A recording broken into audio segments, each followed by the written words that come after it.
Hey guys, Bez here, and welcome to my CS124 MP favorite places. Yes, I'm very creative with names. Now let's actually see what this does.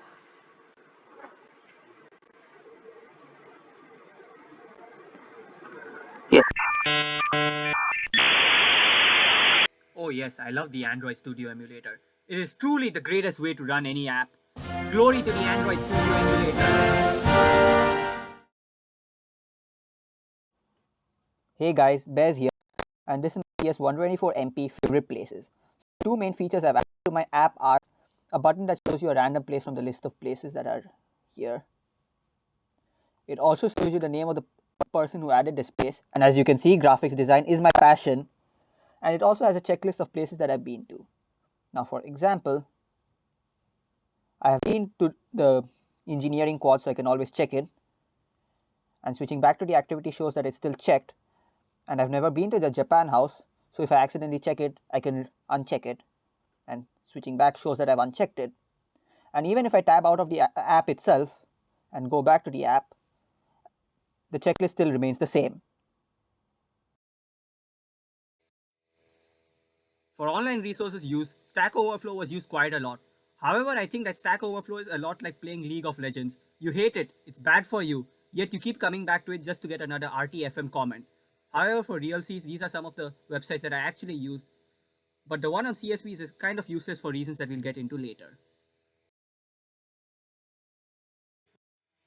The Android Studio emulator is really a work of art. I tried using the stupid emulator, and for 2 whole days, the emulator would crash not just itself, but my whole fucking laptop. On the third day, I was greeted to a new screen, the emulator with no app. Sometimes Android Studio would grace me to my app actually running on its emulator, but at the cost of all my possessions. That's when I was introduced to the wonderful world of USB debugging. This shit is amazing. An APK on my phone that lets me use my app whenever is truly the best thing Android Studio did. But that's not even my challenge's final form. The next thing makes Android Studio truly look like a devil. Remember when I talked about that CSV thing? My original plan was trying to edit that to have a column that indicated whether a person has visited that place or not. I was a naive child back then.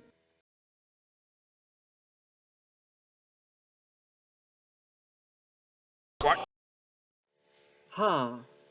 Fatal exception, main. Process, edu.illinois.cscs124.i2022. Favorite places, PID, 18629. Java.lang.runtime exception. Okay, we get it. Also, I wasn't able to actually recreate the error that I got, but you're gonna have to trust me on this. Basically, I couldn't edit the source files during my app's runtime. So after scouring through the lore of Middle Earth, I discovered this thing known as internal storage. I could only make and edit files in the internal storage during runtime. This meant that the CSV had to be edited again, and now I had to rethink about how I wanted to go with the checklist. I now had to make a txt file on my internal storage that had the names of the people whose favorite places I've been to, and every time the activity opens, it runs through all the places and sees if the place name is in that txt file and then checks it, and that makes my app work. Lots of unnecessary work, but hey, at least my app works. Thank you. It took me 12 hours to edit.